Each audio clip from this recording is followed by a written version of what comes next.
And welcome to today's coronavirus technical briefing. We are joined today by the Minister of Health, the Honorable Kim Wilson, JP, MP, by the Chief Medical Officer, Dr. Ayo, and the Chief of Staff of the Bermuda Hospitals Board, Dr. Miller. We will begin with remarks from Minister Wilson. Minister? Thank you. Good afternoon, everyone.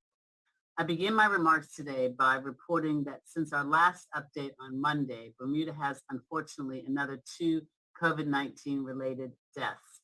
I extend my sincere condolences to the friends and families of their loved ones and wished for you to know that your thoughts and our prayers are with you. This Omicron variant continues to take a toll on our community. It spreads quickly, and we have quite a number of active cases, primarily through community transmission. There were 4,174 test results received by the Ministry of Health since the last update, and 290 were positive for COVID-19. These results are from testing done on Sunday, where there were 39 positive out of 998 results, which represents a 3.9 positivity rate. On Monday, 156 positive out of 1,859 results, which represents an 8.5 positivity, and Tuesday, 95 positives out of 1,317 results, which represents a 7.2% positivity rate. 32 of the new cases are classified as imported with history of travel in the previous 14 days. The additional 258 new cases are classified as either local transmission, and there were 98 in that particular category, or under investigation, and there were 160. Additionally, there were 603 recoveries. There are currently 1,404 active cases, of which 1,397 are under public health monitoring, and 7 are in hospital, with 2 in intensive care. From January 11, 2021, when Bermuda's vaccine campaign first began, up until January 22nd, 2022, Bermuda has experienced 337 COVID-related hospitalizations, and that includes repeat admissions, of which 284, or 84% of persons who were hospitalized were not vaccinated fully, and 53, or 16%, were fully vaccinated. And in addition, since we began our vaccination program again on January 11th last year, we have had 101 deaths, of which 86, or 85% of persons who were not fully vaccinated, and 15, or 15% of those persons were fully vaccinated. And sadly, the total number of deaths related to the coronavirus illness is 116. I'll now provide an update of our vaccination program. Since January 11, 2021, Bermuda residents have received a total of 120,535 vaccinations. And of that 120,535 vaccinations given as of January 22nd, 2022, 52% of those persons vaccinated were women, and 48% of those persons vaccinated were males. 87.1% of all residents over the age of 65 years have had at least one vaccination, and 85.8% are fully immunized. To date, 72.9% of the population has been vaccinated with 1 dose, and 71.6% of the population has been immunized with 2 doses. And in addition to this, 64.8% of those persons eligible for a booster have received their boosters.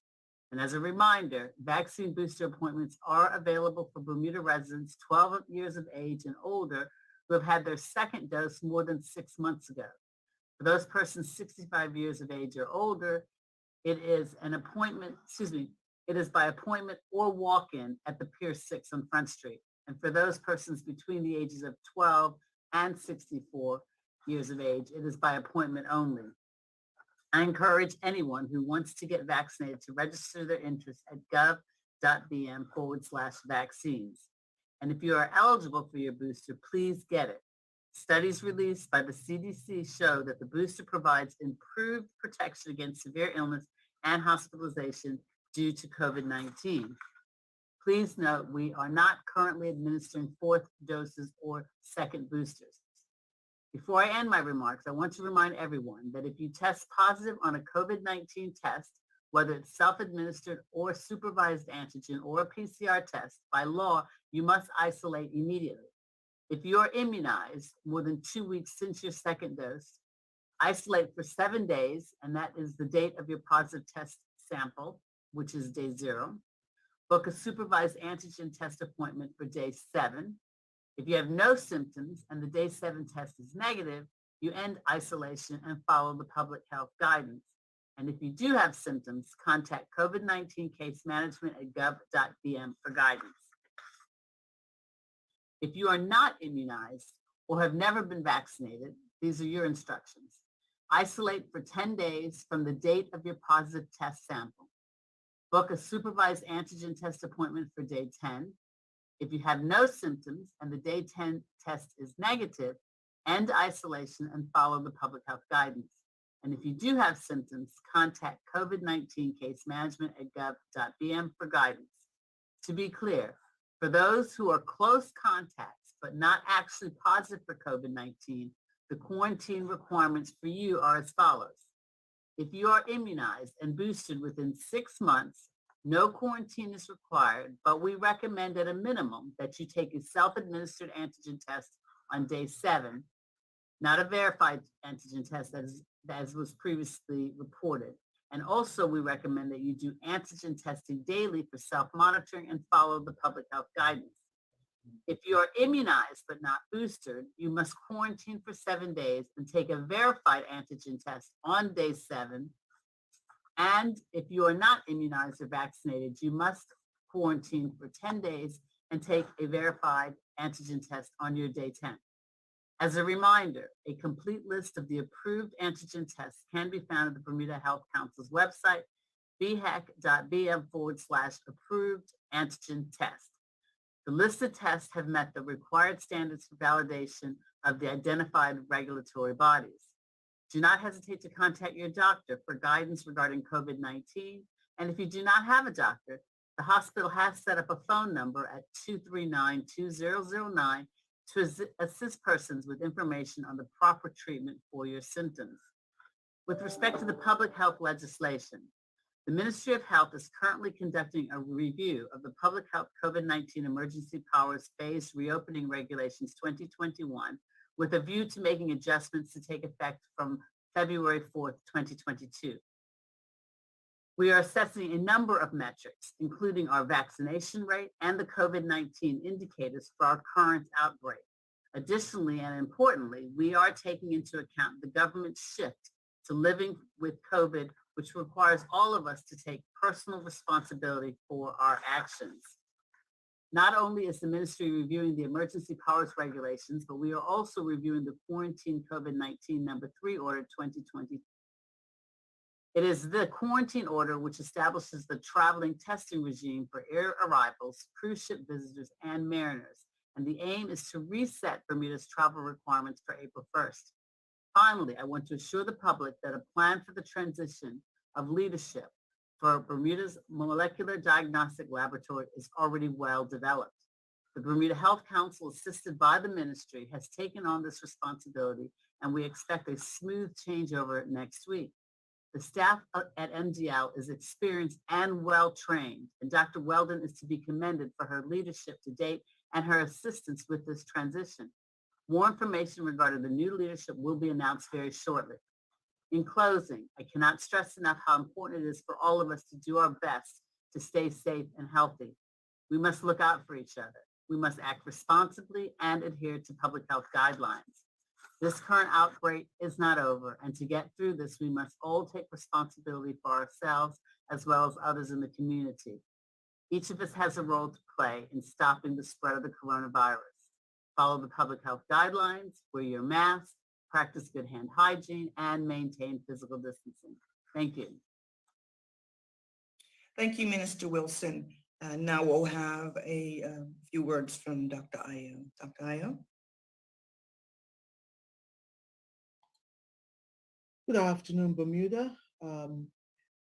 This afternoon, I will be presenting a short presentation. Part of it would expand a little bit on what the minister has said.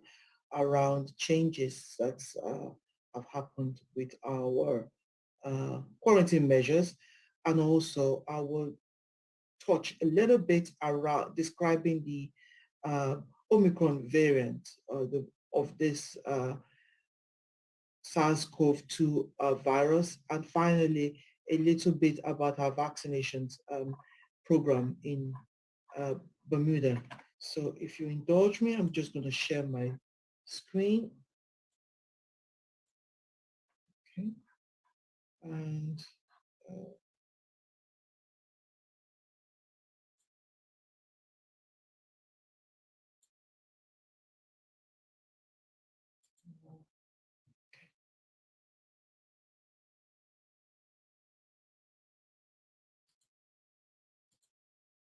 right. Hopefully you can see my screen now. And so if I start with the first slide. Okay. So the first thing to mention is antigen, as building up on what the minister said, is that antigen tests are now being accepted as positive. So it's no longer necessary for you to confirm your antigen tests with a PCR test because of the present level of community transmission that we have. And so that allows us to make that link without needing to have a PCR test. So you would also notice, as the minister said, that there'll be more use of verified antigen tests as opposed to the PCR tests that we have been used to. She's also outlined the shortened isolation and quarantine periods for fully vaccinated people and for changes for the fully vaccinated and boosted in the last 6 months. The reason why we're doing this is basically because this meets with the WHO case definition. So basically, we've always gone with the first definition, which is the A, positive PCR type test, but also we have we're able to now use the second criteria because we are in community transmission at the moment. A little bit about antigen tests. We have talked about this before. They differ slightly from PCR tests in the sense that although they are not able to detect the full range that the PCR tests can detect, the antigen tests are able to detect the virus when there's a large amount of it in the system. And this also corresponds with the time that the patient is most infectious, and that is important to note. Okay, so here is a list of the testing locations that we have on island, and most of them will have ability to be able to do verified antigen tests for people, and the booking is as usual by gov.bm, and you can book for this. Thank you. So moving on swiftly to talk about the Omicron variant. Late in November, WHO designated this variant. The technical name is B.1.1.1.529 as a variant of concern, following advice from the technical group on virus evolution. It was named Omicron, and there are 4 basic subtypes of this virus. So there's the original 1.1.529, the BA1, the BA2, and the BA3. The most important thing to know about this virus is about its ability to transmit easily, and I'll come on to that in a few minutes. And how well the vaccines and prior infection protects people from this virus, and also how virulent this is, how many people end up in hospital or dying from this condition, and how well the population understands the dynamics of its transmission. So what's different about Omicron? Unlike previous variants of concern, this virus tends to have an affinity for the upper part of the airway as compared to the Delta and the wild type that has an affinity for the lower part of the airway. And that's why we had so many people coming up with pneumonia type illnesses because the lungs were infected with Delta and the wild type. Omicron tends to be affect the upper part of the airway. And what that means is that there's so much more concentration on the upper part of the airway. You can breathe out a lot more of viral particles, and therefore it's also much more infectious. There's plenty of evidence now that shows us that it's able to escape at least certainly some of the protections offered by vaccination and in many cases previous infection as well. The caveat to that is that, and I'll come on to that in a few minutes, where we'll talk about how different levels of viral vaccine protection protects us from Omicron variant. The other point to make about Omicron is that we expect that most of the other therapeutic agents that we have, such as steroids and the new molecular type of drugs that we have against it, and antivirus, we still expect them to work. However, some monoclonal antibodies that were originally developed against this do not work as well. Again, it goes back to the amount of changes in the spike protein of Omicron that makes it much less susceptible to these monoclonal antibodies. So diagnosing Omicron is basically similar to what we have done for all the other variants. So we look for a type of what is not present. So it's called the S gene target failure. So if we don't find that, then that is strongly suggestive of Omicron. WHO, the FDA, and also the Medicines and Health Regulatory Authority of the United Kingdom have conducted quite a lot of tests with antigen tests, and the ones that we recommend on Ireland do work at identifying Omicron variants. I did mention at the start of my presentation that there are 4 types. The only way you can tell what type from the other is by doing a gene sequencing. You might remember just before Christmas, the MDL laboratory was able to conduct its first sequencing here on Ireland. We're still partnering with the New York Genome Project and also with CARPHA to get all the sequencing that we need done. Okay, so going back to the point I made earlier on, there is evidence showing that there is less reduction. So there's a reduction in the neutralizing antibodies. And this is basically the protection that we get from individuals who received primary vaccination or those who had prior infection. Now, the newer studies that have been done shows that the protection goes up quite significantly for people who've been boosted. And this is why we've been promoting booster vaccination across Bermuda. So I'll give you some of the latest data. This data actually was published yesterday. This is based on the UK data, and it combines all the vaccines against Omicron and Delta.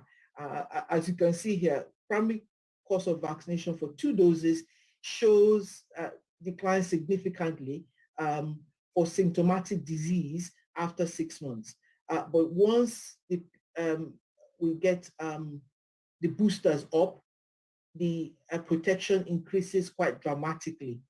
However, it's important to note, because antibodies are not the only part of your immune system, that against mortality and hospitalizations still remains very, very high. This is the same thing it is actually much more pronounced when we had Delta. So the first table is for Omicron, the second is for Delta. So this is our epidemiological curve in Bermuda. As you can see, we had basically 5 successive waves, if we count the first lot of cases that we had. And what is even more interesting is that each wave seems to be getting successively worse. In addition, the duration between each wave appears to be contracting. So there is a lot to be said from this graph. This also is a very interesting graph that my colleagues have produced, and they looked at daily COVID-related admissions. As you can see, we generally got a very big hit from the Delta wave. However, the admissions that we're seeing from this wave of Omicron is slightly less. It's early days yet, but it is much less than what we had with Delta or when we had the Alpha variant earlier on last year.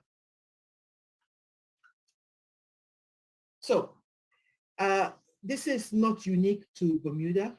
There's a lot of epidemiological data that shows that there's a decoupling between the number of cases that we see and hospital admissions for Omicron. And that's partly because this virus has more affinity for the upper part of the airway rather than lower part of the airway that we find in other variants.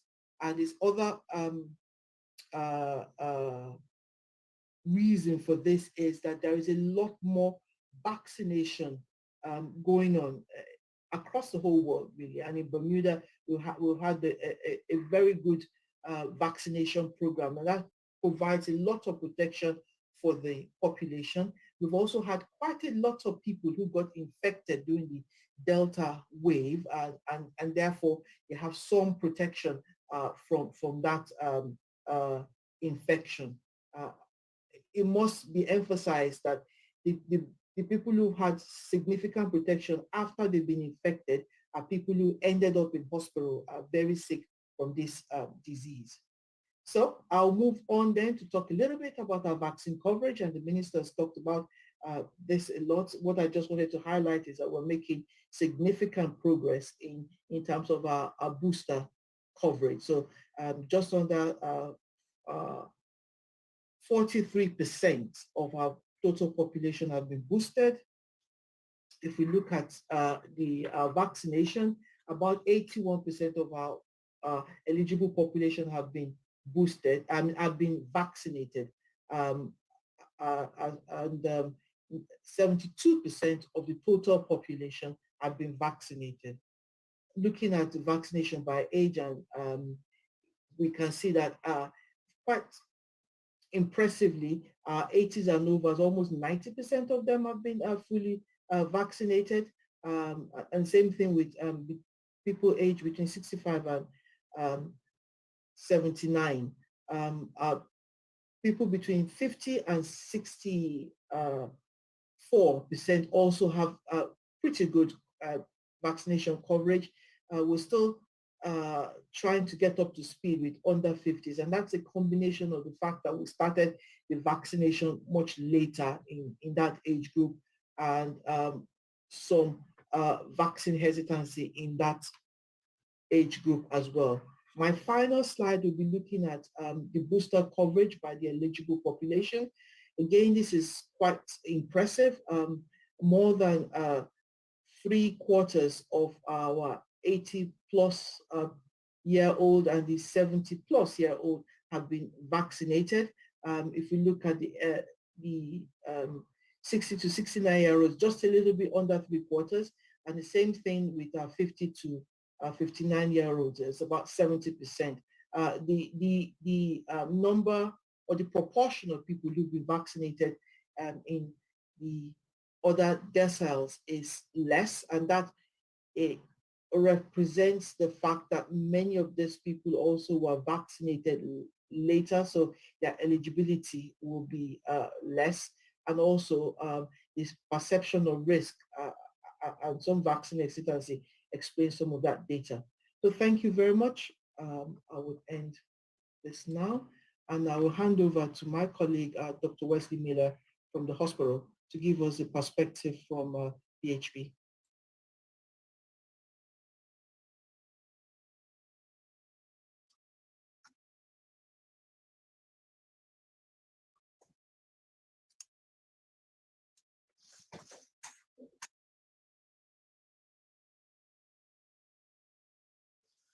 Good afternoon, ladies and gentlemen. I certainly echo the words of the Minister and Dr. Ayo, and must thank them both and their teams for the wonderful job, along with the cooperation of the public that has certainly served to keep us safe here at DHB and put us in a position that we are still able to provide normal services for the community. And as he noted, the Omicron variant has certainly been much more infectious than the previous variants. However, we have noted that the hospital stay for the people with the Omicron variant was significantly less. And therefore, we so far have not seen the overwhelming numbers that were seen in the last wave. Also, in terms of the severity of the illness, they seem to have less severity, and therefore, as it stands even now, though we have adequate preparation for additional intensive care beds, we have not had to use that so far, but the preparation is in place and ready to go. So should we need that, it wouldn't be a crisis. We could handle that. Staffing has been a challenge, and certainly we did anticipate that and put in place measures to mitigate that. To our benefit and the benefit of everyone, the new regulations on quarantine meant that we could have some staff who may have just had exposure come back to work earlier, of course wearing the appropriate PPE in the particular settings. And the ready availability of the antigen testing, which by the way, I would encourage the public to use more often, certainly was of benefit to us because we could keep our staff and patients safe by doing frequent antigen testing and in some instances daily antigen testing for particular categories of staff.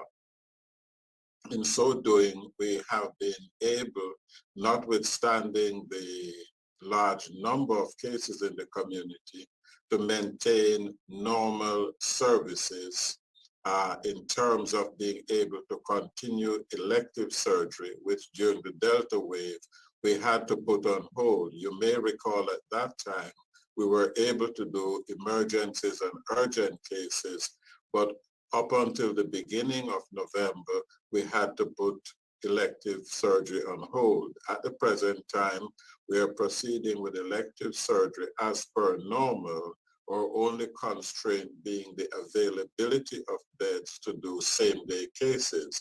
We do some, but we are constrained by the fact that we do have patients who sometimes not appropriate for the acute care wing, but they are stuck in these beds because they have no suitable alternative arrangement.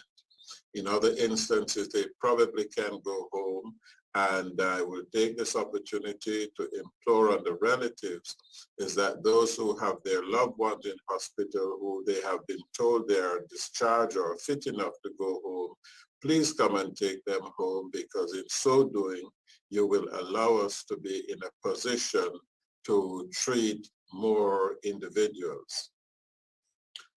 In terms of our outpatient clinics, we have been able to run those. We did do those as remote consults by and large during the previous episode, but happily we're able to do in-person consultations, and we have continued to do those through the pandemic. It is our plan and expectation to continue doing them, and we feel more comfortable that we'll be able to do that, given that at the present time, we're seeing a fall in the number of our staff who have been off as a result of exposure or due to COVID.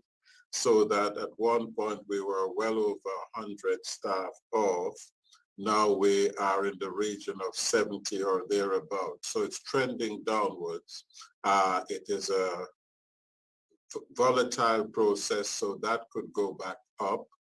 Nevertheless, we remain optimistic, we remain vigilant, and we have such safety measures in place that we expect that going forward, we will be able to manage our staff situation and continue to provide the services that people need. And this takes me to an important point. During previous waves, we have noticed a fall in the number of people coming to the emergency department. Here again, we're seeing that. And the concern would be whether or not there are people who do need the services and they're staying away. I wish for the public to know that we're open for business. And if you have some problem, be it chest pain, abdominal pain, weakness of the limbs, that could be a stroke, anything that is of concern, give us a ring or come on in. If you wish to call us, the number is 239-2009, or you can simply come down to the emergency department. We do not turn anybody away. If we ask about the vaccination status, it is for documentation purposes and to enhance communication.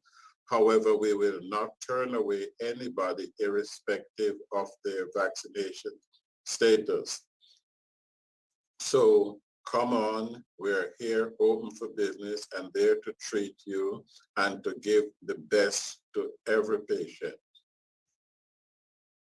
And in closing, I would be remiss in not thanking the many staff at BHP, and particularly those in those services that were particularly affected in the early phase of this Omicron, when in the cleaning staff and many other support staff, they had to work extra hours as colleagues were off either due to exposure of their children or other matters related to COVID. And I wish to thank all the staff, and in particular, those in the support services who have risen to the task and covered for each other so that we could maintain normal and safe services. So thanks to all of them, and thanks for the cooperation of the public, and again, the Department of Health and the Minister and the Chief Medical Officer. Thank you. Thank you. Thank you, Dr. Miller. Thank you, Dr. Ayo, and thank you, Minister. We will now take questions from the media, and we'll start with Jonathan Bell at the Royal Gazette. We will now take questions from the media. Jonathan, I need you to turn down your volume, thanks. I got you. I got Thank you. you. Welcome, Jonathan. Thanks. Checking as always. Are we up and running? Can you see me? Can you hear me? Yes, Jonathan, we can see you and hear you. Thank you. Thanks. Well, thank you for having us as always. Minister Wilson, I'm going to start with yourself. I'm going to try and corral all these together. We got a lot of questions from parents, so I'm going to try and keep it tight. Why, in a nutshell, I mean, why are the restrictions in Bermuda for children so different from those in the UK? When we've repeatedly heard talk about following Public Health England. In the UK, we have children who test positive. They can go to school after day 5 negative tests. Children here are required to have 10 days out of school if they're even a close contact, and then they're masked all day at school. What's the scientific studies to support these restrictions? I hope you can appreciate there's a lot of questions from parents on this one. So Absolutely, Jonathan. Sorry. Absolutely, Jonathan. And before I turn it over to Dr. Ayo, who obviously has far more expertise in this area than I do, I just want to just comment on two things. As we've always indicated, we will be looking at following as best as possible as a cabinet, considering what the scientific evidence supports. And we know that there is overwhelming scientific evidence that supports the wearing of masks minimizes the level of transmission of the virus. And again, I'll turn over to CMO about that. But I also want to recognize or remind members of the public that unlike in other jurisdictions where certain restrictions or clawbacks may be instituted, in Bermuda, we have one hospital. That's the only hospital that we have. And there's a huge difference between a country that has widespread community transmission and an NHS on every block. We have one hospital and we need to try as best as possible to ensure that we have regulations in place that will minimize the adverse impact on that hospital by being overwhelmed, as well as our healthcare system.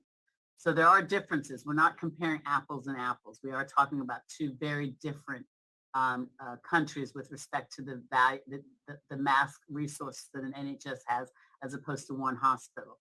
But insofar as the scientific evidence and the support surrounding the mask, I'll turn it over to the medical colleagues that are on the panel that can far best articulate the position more than I. Thanks, Jonathan. Thank you.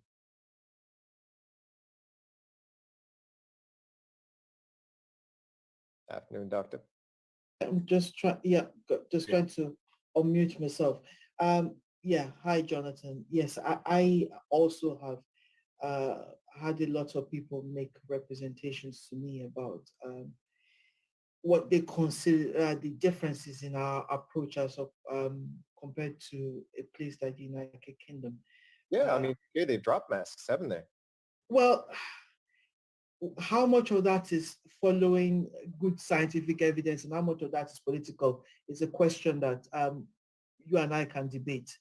But as the minister said, there are considerations around our acute bed capacity. I'm not going to expand on that. Minister's already talked about that. In Bermuda, a lot of people live in multi-generational households. We had plenty of evidence to show where transmission has happened in childcare type settings and people taking it back home to cause outbreaks in their homes and affecting, oftentimes leading to hospitalizations. There's a lot of evidence of that. We need, so what applies in a place like the United Kingdom cannot be transferred hook, line, and sinker to Bermuda. We need to make sure that we understand our risks. Even in the United Kingdom, there is a residual risk to what they're doing, and it's up to a quarter of people are still expected to be positive after 5 days. So we cannot afford to do that hook, line, and sinker in Bermuda. Having said that, though, my colleagues and I are looking at the evidence around this, and there's a lot more appetite by the cabinet now for more risk. We're looking at all the data that we have to see where we can make adjustments, because what all of us will agree on is that it's better for our children to stay in education, having face-to-face learning for as long as possible. That is what is good for our children, is what's good for our economy, and we'll do as much as we can to facilitate that. While I've got you though, I mean, and this is obviously I'm not medical, but if Omicron is so transmissible, does that not render masking at least partially superfluous? No, that's not that. No, it doesn't render it superfluous. Not at all. So it's yes, as I mentioned in my presentation, it has a predilection for the upper part of the airway. So it means you have a lot more in the upper part of the airway. So talking, breathing, speaking, coughing means you can get a lot more of those viruses out. So where you have, so in the old days where you had one layer of cloth mask, where people use one layer of cloth mask, that's not very effective. And we're asking people to have at least two layers. preferably the surgical masks, because that reduces quite significantly the amount of aerosols that are generated when people speak or breathe. So having mask is not superfluous. I would disagree strongly on that. Yeah, I don't know. I was just asking. Yeah. Right. Got you. I had one specifically for the minister, piggybacking on the school question, but I think it's more appropriate for the minister. Minister Wilson, obviously there's this group, Us for Them. We've been hearing from them. They say they've been anxious to get a meeting. Why haven't you met with them? Or are you planning on meeting with this group? They say they've been trying for months. I actually didn't know Us for Them has even been around for months, but let me just first start off by saying I respect this organization and I respect their the exercise of their democratic right to petition the government. I've received a number of emails from members supporting their particular cause. I've not been requested of a meeting with them. If that is something that they wish to do, I'm sure we could try to facilitate that. However, having said that, I think their biggest issue is the issue as it relates to mask wearing. And I'm following the advice. Beg your pardon? It's a bunch. I mean, I tried to kind of corral them, but yeah. Okay. I must admit, I read about it today in your newspaper, but in any event, based on what the CMO has just explained as to the Omicron variant and the upper respiratory impact and what we know what a mask will do to help to minimize that, I think we may have to be in a position where we agree to disagree. But if, I've not been requested of a meeting. I have to say that. Okay. I have seen a number of emails saying, please reconsider the position. And as the CMO says, the cabinet does discuss these matters quite often. In fact, we have a cabinet meeting tomorrow for a number of matters. And the cabinet COVID committee meets every week to discuss issues insofar as how we address the restrictions and or rollbacks of the matters that are outlined in the Public Health Emergency Act. Yeah, they say they'd like to talk, but let's move on. I haven't heard anything about SafeKey. It's from the sound of things, bars and restaurants are getting a real hammering. We hear a great deal from them as well. So if I'm a close contact, I can still go to work, but I can't go into a bar without SafeKey. What's the difference? Why are we doing that? What's the rationale behind that? The bar owners really want to know on that one. Okay, well, if you're a close contact and you are quarantined, or you mean going inside as opposed to just sitting on the outside? Be a different. Because we've rolled back. Okay, because we have changed the rules as it relates to quarantine and isolation. But in any event, we have had discussions. The Premier has recently had discussions with the Chamber of Commerce concerning some of the matters that they've raised as it relates to SafeKey and how it is impacting on their industry. The cabinet are also in the course of having discussions surrounding that particular matter, and I would anticipate that there will be further matters discussed and disclosed to the public in the newness of time. I believe it was on one day last week when the Premier did his last interview with TNN, and he indicated that he would be addressing the nation on the 4th of February to outline a number of matters that the cabinet has considered and the government has considered as it relates to moving forward with living with coronavirus. No, yeah, he did say that. I guess the crux of the question is what's the difference?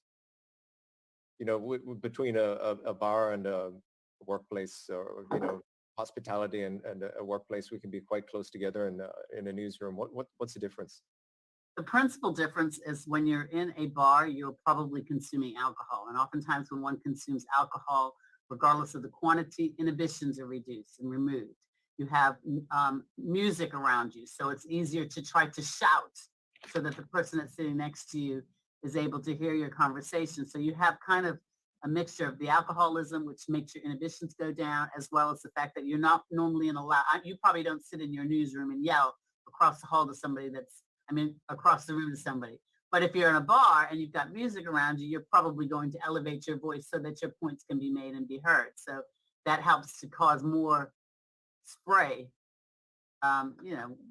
just by human nature, speaking louder and yelling to try to be heard, as well as the elements of intoxication. So there are increased risk in those atmospheres. Okay, I'm going to try and move along quickly here. We've got a query here on seeming discrepancies in capacity limits. Football, we've got 250 people, others is 20, 50. It seems a bit arbitrary. Why was there a 100 limit announced when we've got football matches with 250 people allowed?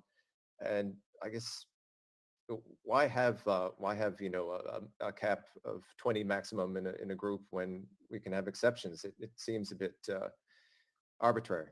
Right. You would know that the regulations do provide for large group exemptions. Yeah. Excuse me, the large group maximum is 20 currently under the public health emergency order, and there are exemptions that can be made. And I would invite you to speak directly to the Minister of Youth and Sport, who has the power to grant those exemptions, and he can provide you the rationale behind that. Minister, thanks. The last two I have would be for the CMO, but thank you for having us. Thanks, Jonathan. Cheers. Dr. Ayo, got a couple here for you, and they'll be quick ones. Oh, there you are, sir. Thanks. On behalf of physicians that have been in touch with us, they really, they get ticked off about the term immunized when plainly people aren't getting immunized. They say it fuels the belief for some that the vaccine is falling short. It's a term of art, I guess. Perhaps, I guess what I'm hearing is, can you maybe consider changing to a different term, protection or something? It just seems like immunized seems like it's been a problem from the get-go. What's the rationale for it? Is that a standard term for vaccination? They've been in touch with me on that. Okay, I'm not quite sure I understand the ask, but well, if I'm double boosted, if I'm double vaccinated, sorry, I'm not immunized. Right. It's not like a polio or smallpox vaccine. It's more like a flu shot, where I wouldn't say if I was immunized if I'd had a flu shot. That's what I've been hearing from some in the medical community. Okay, well, I think it's a matter of semantics, and people use those words interchangeably with vaccination, and we've taken that made that distinction about people who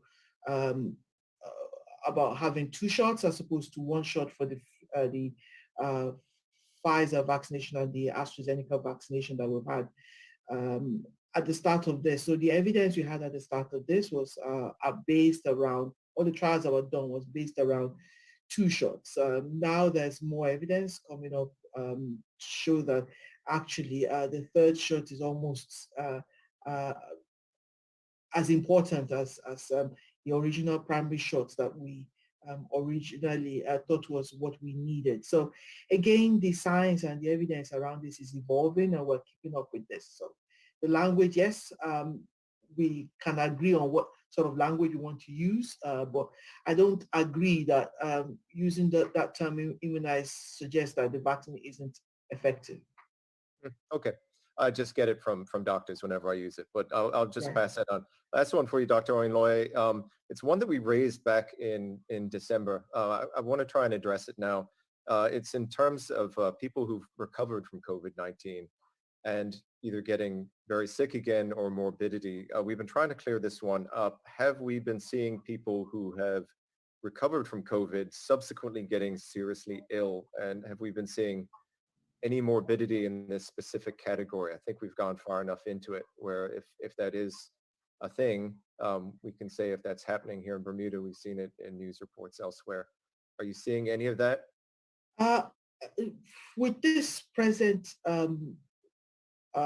wave, I haven't looked at it in any detail, but certainly we have had people during the Delta wave that that has had COVID and every successive wave.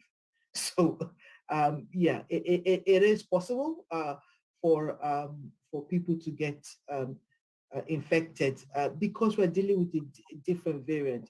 The way the body's immune system works is you produce immunity to any foreign body that comes to attack you, but it's not always consistent.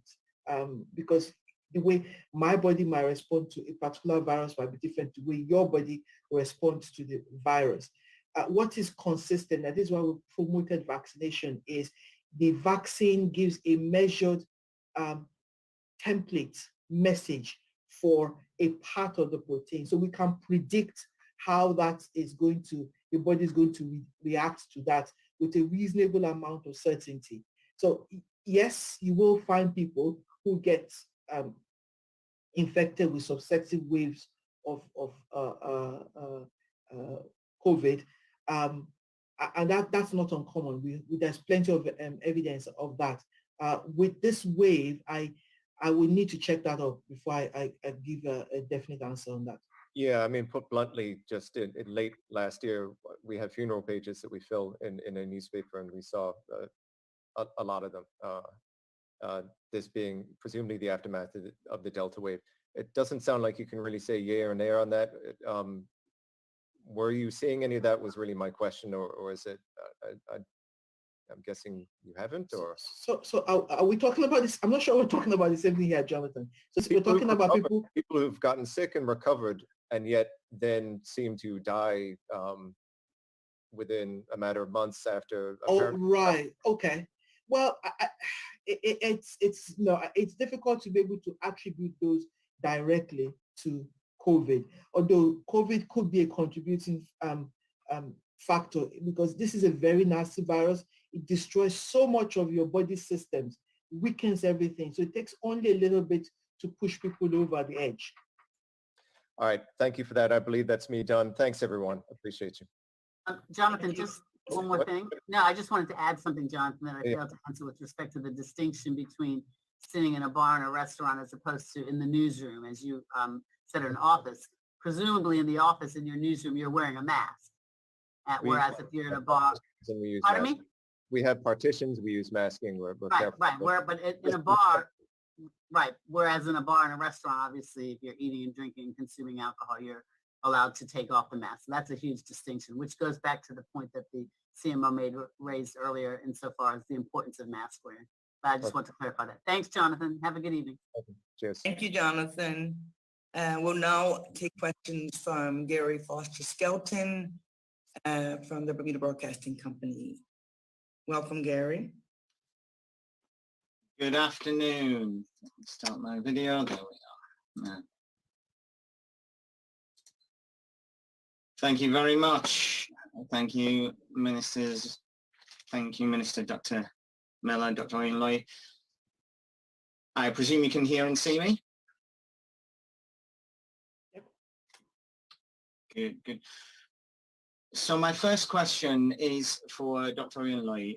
Can you help us get closer to the true number of active cases? We know anecdotally that some people who test positive on an antigen test choose not to follow up with a PCR test or necessarily report it to the ministry. So government has no record of these cases. Also, some people with mild symptoms are not taking the tests at all. Do you have any relevant data or modeling from other countries that might help you estimate how many active cases we have altogether? Might it be 10% more than the official test records show, 20%? What's your best estimate? Okay, thank you, Gary. That's a very difficult question to answer because the same problem we have here is replicated across the globe. Most countries are underreporting of COVID for different reasons. Not everybody goes ahead to test, and as you said, some people who test choose not to report their symptoms. So it's quite difficult. So to be able to understand exactly what the burden of disease is, the guess that the estimate I've seen for some people is asking to add between 25 and 50% more than the figures that we get through our normal surveillance purposes. If that applies to Bermuda, I don't know if that applies to Bermuda. It's really, really difficult without going out to actually study this. Okay. 25 to 50% more is what where did that statistic come from? It's from the United Kingdom. Right, thank you. This question is for the Minister of Health. You've explained that there is a shortage of Pfizer vaccines for children and its composition or formulation is different than the dose used for adults. You've also explained that you are seeking help through the US consul and the private sector. A two-part question: is there any breakthrough in sight? And the FDA approved the vaccine for young kids 4 months ago. Would you be willing to concede that Bermuda is now lagging behind many countries around the world and that you might have planned better for the child vaccine? I'll start by addressing your question, Gary, in the reverse order. No, I wouldn't accept that Bermuda is lagging behind other jurisdictions. As the CMO has indicated previously, the MOU that we have is with the United Kingdom. They're the ones that are supplying us with the Pfizer. So we have certain terms and conditions that we have to adhere to that are related to the United Kingdom as opposed to the FDA in the United States. So that's the first one. And we've spoken about that previously as it relates to the importance of that MOU. We're getting the Pfizer from the UK, so the MOU has parameters of how we can administer that vaccine. Secondly, as we've also indicated, regrettably, there is a worldwide shortage on the pediatric dosage of the Pfizer. The CMO, as well as other persons in the ministry, have been making contact with the U.S. Consul General, so we are trying to have them assist in facilitating us receiving the pediatric doses. We're continuing on that.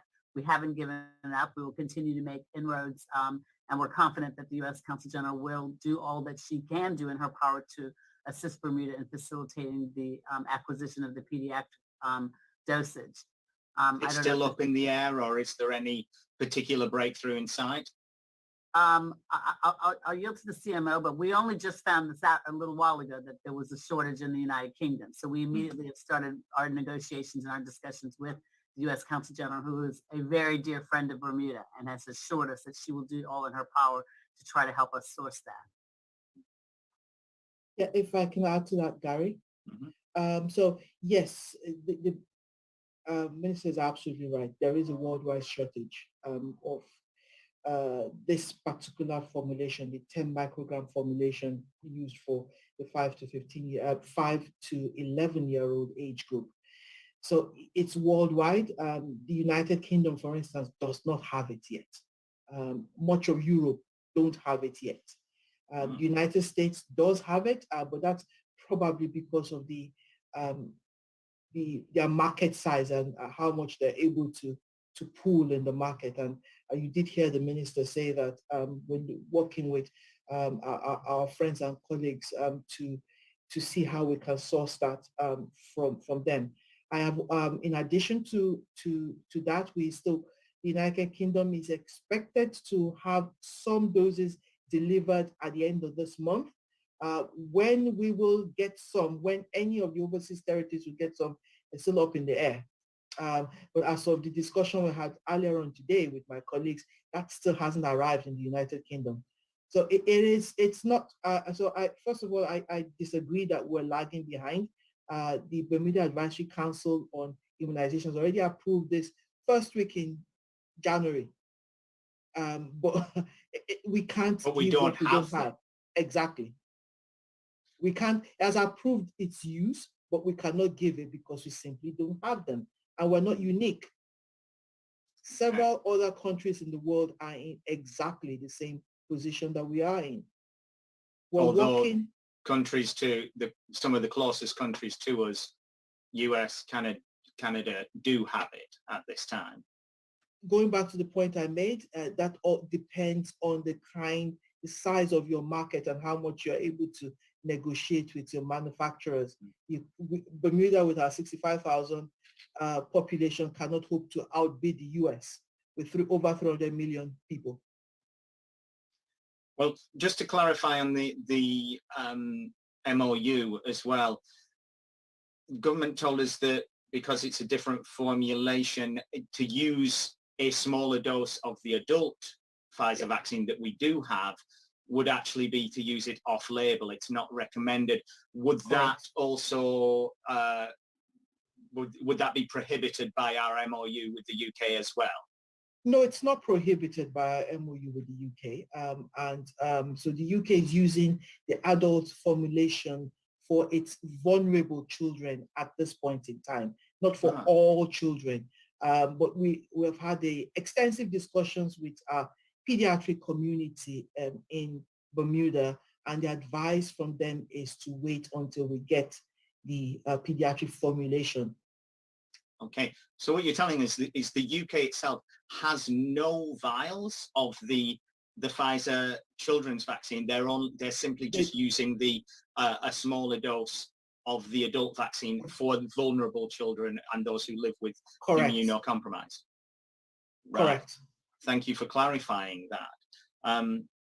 So I'm going to move on to a different subject now, onto the schools. And this question is for Minister of Health, Kim Wilson. 3 things happened on the same day this week. We saw a sudden rise in coronavirus cases among younger children. Government reported that some parents had sent children to school before receiving virus test results, some of which were positive, and schools were put out on phase 1 protocols with masking for all children, including the youngest. You haven't said this directly, but can you confirm if the sudden rise in cases among under 10-year-olds was a result of transmission in schools?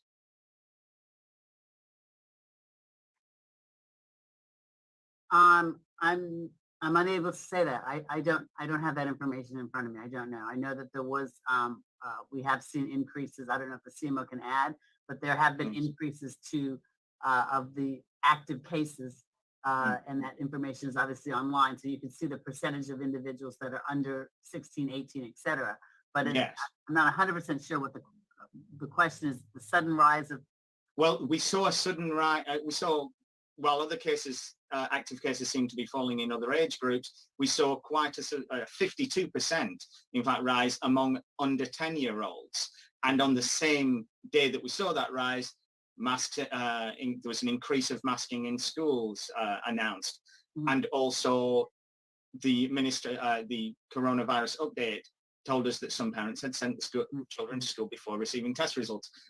I'm trying to join the dots here. Did we see, is this all happening because we had transmission in schools during these first few weeks of the term? And Minister, can the CMO answer that one? Yeah, thank you, CMO. Yeah, thank you. Yeah, I think we may be overstretching the facts, Gary. Okay. The simple answer is the number of cases we're seeing at this point in time is overwhelming our capacity to do contact tracing in each and every case. So we cannot give you confidently the total proportion of what is transmitted from where.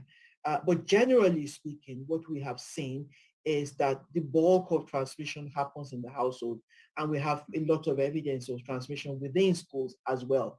But the bulk of the transmission we're seeing is within households so far. But again, I need to caveat that heavily by saying that because we don't have the capacity to contact trace every single person, we don't have the information for all exposures in Bermuda. And if I might just quickly go back to the first question you asked, Gary, about not being able to capture all the cases. The goal of what we do in surveillance is to capture the trends. So it's almost never possible to capture every single infection. But what we are interested in is knowing the trends, and that allows us to be able to manage the outbreak. Thank you, CMO. I have another question for Minister of Health, Kim Wilson. Prior to the beginning of the school term, the Bermuda Union of Teachers showed frustration that there had not been a meeting of the Education Emergency Measures Committee to discuss the school opening with teaching staff and other stakeholders. We learned that there was a meeting of the EEMC on January 10th, but that was after the fact, after school openings had already been delayed by the outbreak, after testing resources had become overwhelmed, all events that government had been warned about. I understand there had been no meeting of the EEMC in December to discuss the new year opening. How does government justify not talking with education stakeholders about COVID protocols for school reopening before actually reopening? Gary, thank you for that question. And I'm certain that you would want to have the full details surrounding that so that you can conduct your report. Mm. I would suggest that you put that question specifically to the Ministry of Education. We're not part of the EEMC. I can't confirm or deny. I'm not doubting you, but I can't confirm or deny that there were meetings that took place between the Bermuda Union and teachers and the EEMC, I think you said, during December, because I wouldn't have been a part of that. So I would invite you to take that question directly to the Minister of Education, because they would have been the ones that would have been conducting those meetings. I'm sorry, I need clarification here. Are you saying that the Ministry of Health is not represented on the Education Emergency Measures Committee when the Ministry of Health is the body that actually implements COVID or creates the COVID restrictions for schools? The Ministry of Health creates the COVID restrictions and the regulations for the entire community. However, it is chaired by the Education Ministry. So they would be able to know insofar as what meetings took place, what was the composition of the persons that were engaged, what were the agenda items and so forth. I can't speak to that. I wouldn't be expected to speak to that. These meetings are chaired by the Ministry of Education. It is the Union for the Teachers and the Ministry of Education that have these regular meetings. Okay. So I would invite you to speak to them. Very well. The Ministry of Health is not represented in these at all. We have a technical officers at those meetings, correct. So, but with a technical officer there, you're not able to give us any thoughts on the fact that these decisions were made and there was no meeting prior to the opening of schools. If you genuinely want an answer that you would like to report on with the facts, then I would invite you to speak directly to the Ministry of Education. It's their meeting, it's their union. They would be able to tell you when they met, what were the agenda items, what was the discussion items, etc. Health is there as a technical support, but leading these meetings is education and the union, and I'd invite you to speak to them. Very well. Very well. Then my final question is for Dr. Miller, and staying on the subject of children getting the virus, Bermuda Broadcasting has been informed that between December 1st and January 26th, the hospital recorded 24 visits to emergency for children with COVID symptoms and one admission. Dr. Miller, how concerned should parents be during this time? I would say that they should remain vigilant but not worried, in the sense that the thing with the present variant, like the previous variants, the severe illness tend to be seen more in those who have a weakened immune system or other multiple comorbidities. So that in practice, if we take the children, a healthy 5-year-old with Omicron or any of the variants, and if we were to compare that 5-year-old with somebody who was 70, who is overweight, diabetic, probably has chronic kidney disease, then for the same level of infection, the same level of exposure, that adult is at far greater risk than the child. What I would say to them, however, is that we're mindful of infection in the children, primarily because we're aware that the children do not live in isolation. And the grandparents will certainly want to visit, and the children really like to see the grandparents because, as you know, Gary, what they can get away with the grandparent, the parents tend to be stricter. So children gravitate towards the grandparents, and we therefore have to make sure we protect the grandparents. So in a way, we're a little bit unfair to the little ones because we have to say, no, you can't see grandma. Not because of anything that they have done, but because there is that risk to grandma. So the concern really should be from the point of view of the child being able to transmit it to somebody more vulnerable in the household or the expanded family. Just a note, cases among children do appear to be rising again. Well, cases overall in the UK appear to be rising, and particularly among children of the last week to 2 weeks. Does that represent a concern that to add to that? It is a concern, but not a worry. It's a concern and to some extent predictable, like in the UK and anywhere else, because children are social animals. You can't say to them, don't hug your friend, don't share a sandwich with them, that you can't be too close. They cough and then they remember, oops, I should have covered. They're not perfect, and so all the factors are such that they're more likely to be sharing their germs with each other. And this particular virus, because it concentrates so heavily in the upper respiratory tract, as opposed to, say, earlier variants, which were predominantly in the lung and elsewhere, is so easy to transmit that it's not surprising that once you restart school or you restart social activities, that would happen. But set against that background, I would still say to parents, don't keep their children away from school, because there is the yet unknown impact as to how the social isolation will affect these children. And also in terms of learning, there's a part of learning which we emphasize in terms of learning the alphabet and the prescribed textbooks. But when we look back at life, a good bit of our learning was from our peers. And they miss that kind of interaction and learning. That's the informal part of learning, but it is important. So I would say to parents, notwithstanding the fact that yes, there is a risk of increased infection in that age group when they begin to socialize, they shouldn't make that be a factor in not sending them to school. However, they have to be mindful and make sure that the elderly have their booster dose, so that when the grandma and the little one get together, she or he, the grandparent, is protected. Thank you, Dr. Miller, and thank you, Gary Foster Skelton. That actually concludes our press conference today. Mr. Wilson, do you have any closing remarks, or Dr. Miller or Dr. Ayo? Thank you, honey, and thank you to members of the press for their attendance this afternoon.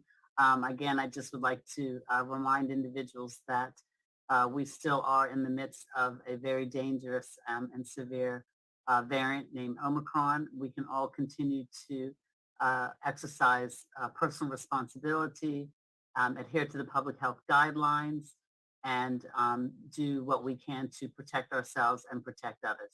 Thank you. Thank you. That concludes today's press conference.